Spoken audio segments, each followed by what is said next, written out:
Hello friends, जैसे कि भारत का भूगोल में आपका जैसे कि स्वागत है।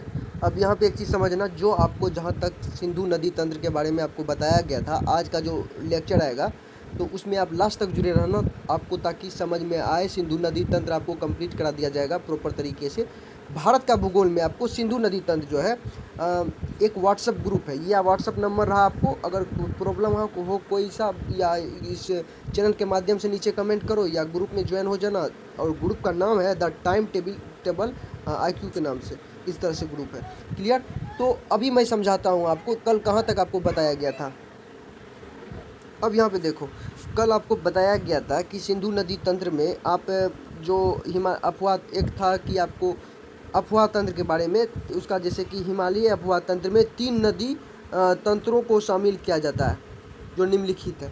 अब देखिए, हम नदी तंत्र के बारे में 3 नदी तंत्र के बारे में बात कर रहे हैं। तो 3 नदी तंत्र में आज आप पढ़ोगे सिंधु नदी तंत्र। और हालांकि कल आपको बताया गया था सिंधु नदी तंत्र के बारे में। सिंधु नदी तंत्र में आपको यहाँ तक कंप्लीट करा दिया गया था, जो था कि सिंधु जल संधि के अंतर्गत भारत इसकी विसर्जन क्षमता का केवल 20% जल ही उपयोग में ले सकता है। ये आपको कंप्लीट, अगर आप जो भी स्टूडेंट नहीं देख पाए पहले वाले, तो आप इसे प्लेलिस्ट में जाके जो इंडियन हिस्ट्री के नाम से होगा, सॉरी इंडियन ज्योग्राफी के नाम से होगा, वहाँ पे आप जाके लेक्चर नंबर, इससे पहले वाले जो अभी लेक्चर जो आएगा, तो उससे पहले वाले 17 वाला लेक्चर आप देख सकते हैं, 17-18 वाला लेक्चर, तो उसमें आपको दोनों मिल जाएगा। तो शॉर्ट टाइप लेक्चर एक तरह से। चलिए अब आगे समझते हैं। आगे इसका यहाँ से टॉपिक सिंधु नदी तंत्र का कंप्लीट करके, जो नदी तंत्र 3 ठो होता है, तो 3 नदी तंत्र में आपको सिंधु नदी तंत्र आपका कंप्लीट करा दूंगा आज। उसके बाद नेक्स्ट डे आएगा आपका गंगा नदी तंत्र, उसके बाद ब्रह्मपुत्र नदी तंत्र, ये तीनों कंप्लीट कराऊंगा। तो चलिए सबसे पहले फर्स्ट ऑफ ऑल स्टार्ट करते हैं सिंधु नदी तंत्र, जो आपको जहाँ तक कल आपको बताया गया था उससे उसके बाद से स्टार्ट करेंगे। तो आज उसके बाद से स्टार्ट, यहाँ पे उसी का टॉपिक है। अब ये जो भाग है उसी का है। तो किसका भाग है? तो सिंधु नदी तंत्र यहाँ से है, और जो इसका नेक्स्ट पेज आएगा तो ये है इसका पेज। तो भारत का भूगोल में जैसे कि ये जो एक तरह का, यहाँ पे देखो एक मानचित्र जैसा कुछ बना हुआ है, जैसे कि नदी का नक्शा तरह से बना हुआ है। अब यहाँ पे एक चीज़ समझना कि जैसे कि यहाँ पे सिंधु नदी हो गया, क्लियर। अब यहाँ पे एक चीज़ समझो कि सिंधु नदी में जो बाईं ओर से और दाईं ओर से मिलने वाली नदियों कौन कौन सा है, उस सब का नाम समझेंगे। तो सबसे पहले देखेंगे सिंधु नदी की बाईं ओर से मिलने वाली नदियों में। तो बाईं ओर से मिलने वाली नदियों में कौन सी नदी में मिला, यहाँ पे समझना। आई होप यहाँ पे आपको थोड़ा सा समझ में आ चुका होगा। सिंधु नदी, तो सिंधु नदी ये हो गया आपका सिंधु नदी। तो सिंधु नदी की बाईं ओर से मिलने वाली नदियों में सतलज, व्यास, रावी, चिनाब, झेलम, जास्कर, सोहन, सियांग और शिगार प्रमुख है। ये सब नदी जो है नदी जो है बाईं ओर से मिल रही है। तो जैसे कि झेलम हो गया, चिनाब हो गया, रावी हो गया, व्यास हो गया, सतलज हो गया, ये सब नदियाँ जो है एक तरह से दाईं ओर से मिल रहा है, सॉरी बाईं ओर से मिल रहा है। बाईं ओर से ये आपको समझ में आ चुका होगा। ये आपका टॉपिक नोट कर लेना, और वहाँ पे ग्रुप में भी आपको मिल जाएगा इसका PDF नोट्स। अब सिंधु नदी में दाईं ओर से बाईं ओर समझा जब, तो अब दाईं ओर से समझो। तो हम समझे पहले यहाँ पे बाईं ओर। तो अब यहाँ पे आप समझोगे, आप समझना, सिंधु नदी में दाईं ओर से मिलने वाली नदियों जैसे कि श्योक हो गया, काबुल, कुर्रम, तोची, गोमल एवं गिलगित है, ये सब नदियाँ हैं। तो ये सब दाईं ओर से मिलने वाली नदियाँ। इसके बाद का टॉपिक रहेगा यहाँ पे समझना, यह चिल्लास के निकट, यह चिल्ला कहाँ पे? चिल्लास के निकट पाकिस्तान में प्रवेश करती है। यह चिल्लास के निकट पाकिस्तान में जाकर प्रवेश कर जाती है। कौन सी नदी तंत्र? तो सिंधु नदी तंत्र। पाकिस्तान में मीठन कोट के निकट इसमें पंचनद, सतलज, व्यास, चिनाब, रावी, झेलम। अब यहाँ समझना पंचनद मतलब क्या होता है। पंचनद का मतलब 5 नदी, जैसे सतलज हो गया 1, व्यास 2, चिनाब 3, रावी 4 और झेलम 5। इसी को हमने कहा पंचनद। आई होप ये आपको समझ में आ चुका होगा। और संयुक्त धारा मिलती है, और इसका धारा जो है आपस में आकर मिल जाती है। कहाँ? तो सिंधु नदी में। तो अब यहाँ आप समझो, यह कराची पाकिस्तान के पूर्व में अरब सागर में मिल जाती है। कहाँ? यह कराची जो पाकिस्तान में है, पूर्व में, ये कराची पूर्व में अरब सागर में जाकर मिल जाता है। यह कहाँ मिल जाती है ये नदियाँ? अरब सागर में मिल जाती है। चलिए आप समझते हैं सिंधु नदी की सहायक नदी। सिंधु नदी का जो सहायक नदी है, जो उसमें मिलती है, जो उसकी सहायता करता है, सहायक नदी मतलब, अब वो समझेंगे। तो सबसे पहले यहाँ समझना कि जैसे कि झेलम सिंधु नदी की सहायक नदी है, और जो झेलम नदी है ये सिंधु नदी की सहायक नदी है। आपको एग्जाम में क्वेश्चन आएगा कि सिंधु नदी की सहायक नदियाँ कौन सी है। नीचे में 4 ऑप्शन देगा, गंगा नदी, ब्रह्मपुत्र नदी और झेलम नदी। तो आप ऑप्शन में टिक करना सी नंबर, झेलम नदी। सॉरी, यानी कि ज़रूरी नहीं है कि ये आपको सी नंबर में ही आएगा, लेकिन झेलम नदी जो है सिंधु नदी का सहायक नदी है।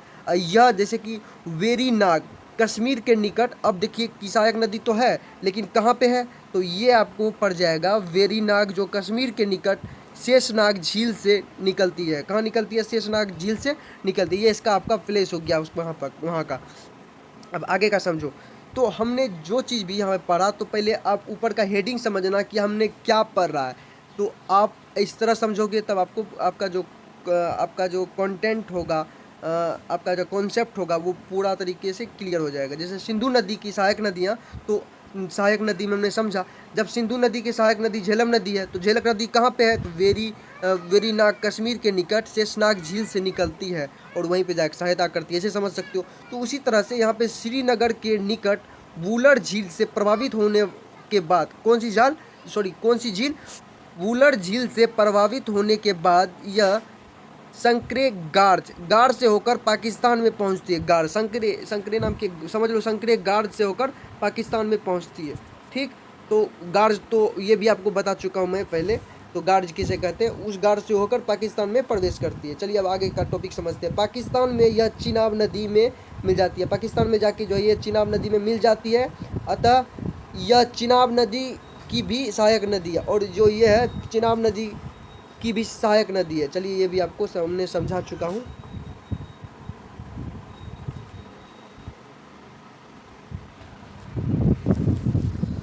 अब यहाँ पे समझो, झेलम नदी लगभग 170 किलोमीटर तक भारत पाक सीमा बनाती है। अब आगे, झेलम नदी पर जम्मू कश्मीर में जैसे कि तुलबुल परियोजना एवं उड़ी परियोजना चलाई जा रही है।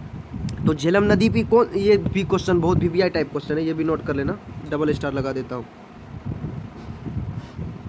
झेलम नदी पर कौन सी योजना चलाई जा रही है? तो तुलबुल परियोजना एवं आप देखो यहाँ पे तुलबुल परियोजना एवं उड़ी परियोजना, समझना, उड़ी परियोजना चलाई जा रही है।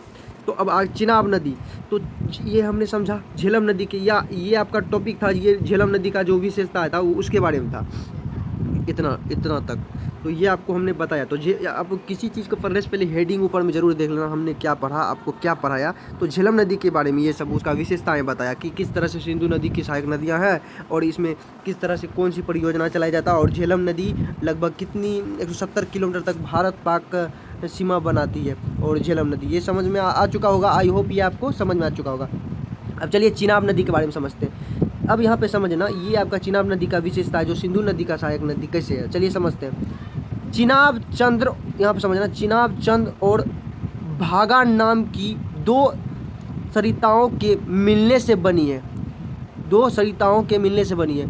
ये दोनों सरिताओं केलांग के निकट तर्री में मिलती है। कहाँ मिलती है? टंडी में मिलती है। चलिए अब आगे आपको समझ में आ चुका होगा। अब यहाँ समझिए, यह सम्मिलित धारा जिसे चंद्रभागा के नाम से भी हिमाचल प्रदेश से उत्तर पश्चिम दिशा में बहती है और जम्मू कश्मीर में चिनाब नाम से प्रवेश करती है। जम्मू कश्मीर में कौन सी नाम से प्रवेश करती है? चिनाब नाम से प्रवेश करती है।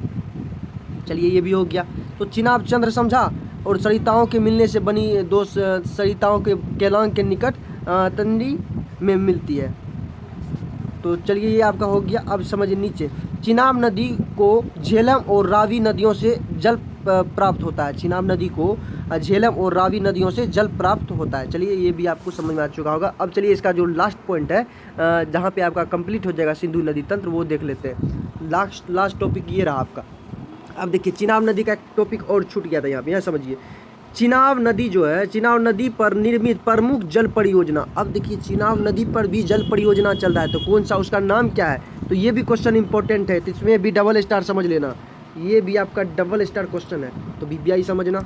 जैसे कि यहाँ पे समझना कि जैसे कि सलाल कौन सी परियोजना, तो ये आपका सलाल परियोजना, और जैसे कि बगलीहार परियोजना एवं दुलहस्ती परियोजना, ये सब इस पे चल रही है। कौन सी? चिनाब नदी पे। चलिए ये आपको समझ में आ चुका होगा। अब समझिए रावी नदी।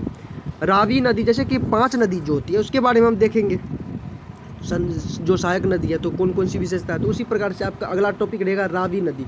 रावी नदी का क्या क्या विशेषता है, चलिए समझते हैं। इस नदी की उत्पत्ति हिमाचल प्रदेश में जैसे रोहतांग दर्रे के पास कुल्लू पर्वत से होती है। तो रोहतांग दर्रे मतलब कि 2 पहाड़ के बीच के रास्ते जो एक राज्य से दूसरे राज्य या एक देश से दूसरे देश को जोड़ती है उसे हम दर्रे कहते हैं। ये भी आपको हमने बता चुका हूँ। तो अब इस नदी की उत्पत्ति कहाँ से हो रही है, तो रावी नदी की इसकी उत्पत्ति ये समझना, ये इंटरेस्टिंग टॉपिक है। तो हिमाचल प्रदेश में रोहतांग दर्रे है, हिमाचल प्रदेश में रोहतांग दर्रे के पास कुल्लू पर्वत से होती है, कुल्लू पर्वत से होती हुई एक दर्रे है। तो उसकी रावी नदी की उत्पत्ति इस तरह से होती है। समझ में आ चुका होगा आपको। अब आगे समझो। जैसे कि माधोपुर के निकट यह पंजाब में प्रवेश करती है और अमृतसर से 26 किलोमीटर नीचे पाकिस्तान में प्रवेश करती है ये नदियाँ, रावी नदियाँ। अब आगे रंगपुर के निकट यह चिनाब में मिल जाती है, और रंगपुर के निकट यह चिनाब में मिल जाती है। कौन सी नदी? रावी नदी।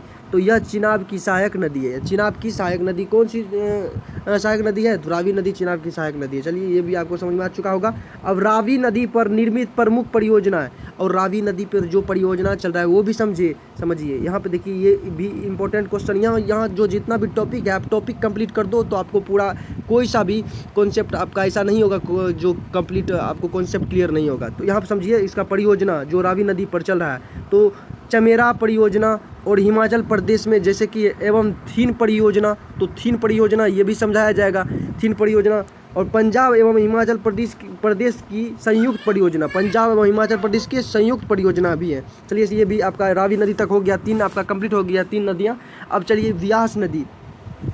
इस नदी की उत्पत्ति रोहतांग दर्रे के पास से हुई है और पोंग के निकट व्यास नदी मैदानी भाग में प्रवेश करती है। ये हो गया आपका। अब यहाँ पर समझना हरिके नामक स्थान, जैसे व्यास। यहाँ पे एक चीज़ समझो कि आपको रावी नदी कंप्लीट करा चुका हूँ। अब यहाँ पे आपने ये समझना कि जो व्यास नदी है उसके बारे में देखेंगे।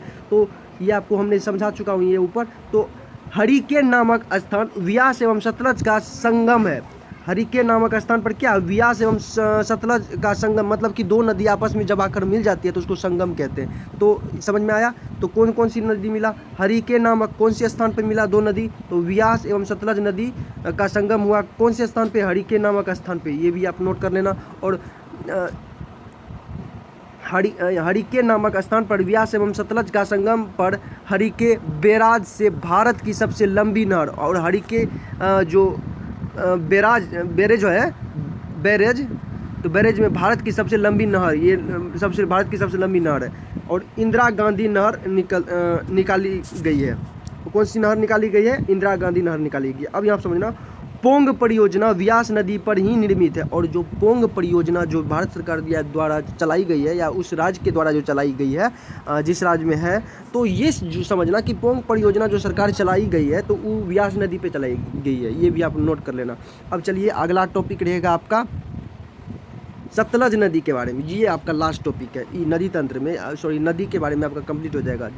अब यहाँ पे सतलज नदी देखना। सतलज नदी मानसरोवर के नज़दीक राकस तल तिब्बत से निकलती है। जो अब राक्षस ताल जो है राकस तल तिब्बत से निकलती है। कौन सा नदी? सतलज नदी कहाँ से निकलती है? मानसरोवर के नज़दीक राकस ताल से तिब्बत से निकलती है। यह एक पूर्वतीय नदी है। यह कौन सी नदी है? पूर्वतीय नदी है, जो हिमालय को काटकर शिपकीला दर्रा से होकर भारत में प्रवेश करती है, और शिपकीला दर्रा से होकर भारत में प्रवेश करती है हिमालय को काटते हुए। चलिए ये भी आपको समझ में आ चुका होगा। अब व्यास नदी हरिके में सतलज से मिलती है, और व्यास नदी जो है हरिके में सतलज से मिलती है, और सतलज नदी रोपक नामक स्थान पर मैदानी भाग में प्रवेश करती है। कहाँ पे?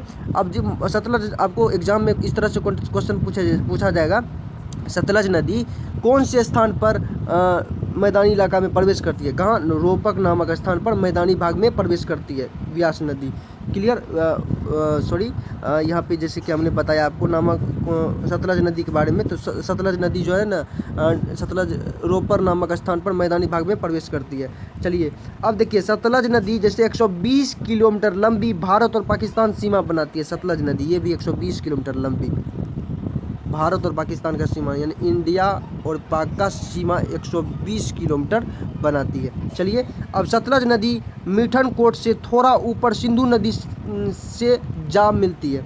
अब यहाँ पे ये समझना, सतलज नदी मिठनकोट से थोड़ा ऊपर सिंधु नदी से जा मिलती है। कहाँ मिलती है? सिंधु नदी से जाकर मिलती है। चलिए ये भी आपको समझा चुका हूँ, अब ये भी आपका हो गया। अब देखिए आपका अभी कंप्लीट हो जाएगा सिंधु नदी पर निर्मित प्रमुख परियोजना, और इसका जो प्रमुख परियोजना सिंधु नदी पर निर्मित, उसके बारे में समझिए। यहाँ पे हमने तो 5 नदी के बारे में समझा, तो अब सिंधु नदी का परियोजना भी देख लो। यहाँ पे देखो, सबसे पहले भाखड़ा नांगल परियोजना, यह भी सिंधु नदी पर निर्मित परियोजना है। यह भारत की सबसे बड़ी नदी घाटी परियोजना है। और सतलज भारत का सबसे बड़ी नदी घाटी परियोजना कौन सी है? तो भाखड़ा नांगल परियोजना। और सतलज पर यहाँ पर समझना, भाखड़ा एवं नांगल 2 जगह बांध बनाए गए हैं। कहाँ? 2 जगह बांध बनाए गए, जैसे कि भाखड़ा बांध जो है विश्व का दूसरा सबसे ऊंचा बांध है। भाखड़ा बांध क्या है? विश्व का दूसरा सबसे ऊंचा बांध है। यह भारत का सबसे ऊंचा गुरुत्वीय बांध है। जैसे भाखड़ा से जल विद्युत एवं नांगल से सिंचाई के लिए जल की आपूर्ति होती है। और इसके लिए हिमाचल में गोविंद सागर जलागार बनाया गया। यह परियोजना पंजाब, हरियाणा, हिमाचल प्रदेश, राजस्थान को आप ऐसे कर सकते हो, लाभान्वित करती है।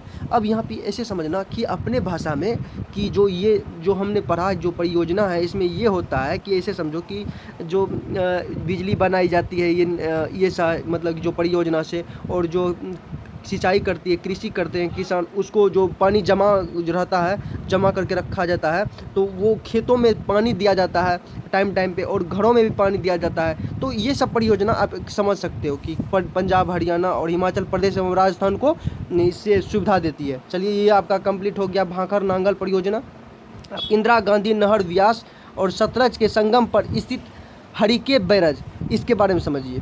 हरिके बैराज से यह नहर निकाली गई है। कौन सी नहर हरिके मतलब कि इंदिरा गांधी नहर व्यास और सतलज के संगम पर स्थित हरिके बैराज से यह नहर निकाली गई है। और यह संसार की सबसे लंबी नहर, और इस नहर में जलापूर्ति के लिए रावी एवं व्यास नदी पर पोंग बांध बनाया गया। कौन सा बांध बनाया गया? पोंग बांध बनाया गया। इससे राजस्थान के मरुस्थलीय भागों में जलापूर्ति की जाती है। तो ये आपको समझ में आ चुका है, राजस्थान के मरुस्थलीय भागों में जलापूर्ति की जाती है। चलिए आई होप ये आपको इतना कंप्लीट करा चुका हूँ, ये आपको समझ में आ चुका होगा। आज का जो शॉर्ट टाइप जो लेक्चर था ये कंप्लीट करा देता हूँ, जो आपको कंप्लीट करा चुका हूँ। जो सिंधु नदी तंत्र आपका यहाँ पे कंप्लीट हो चुका है, ये आपको हमने कंप्लीट करा दिया। इसका नेक्स्ट भाग आएगा गंगा नदी तंत्र, उसके बारे में आपको कल बताया जाएगा। चलिए आज का वीडियो यहीं समाप्त करते हैं। जय हिंद, फिर मिलेंगे नेक्स्ट पार्ट में।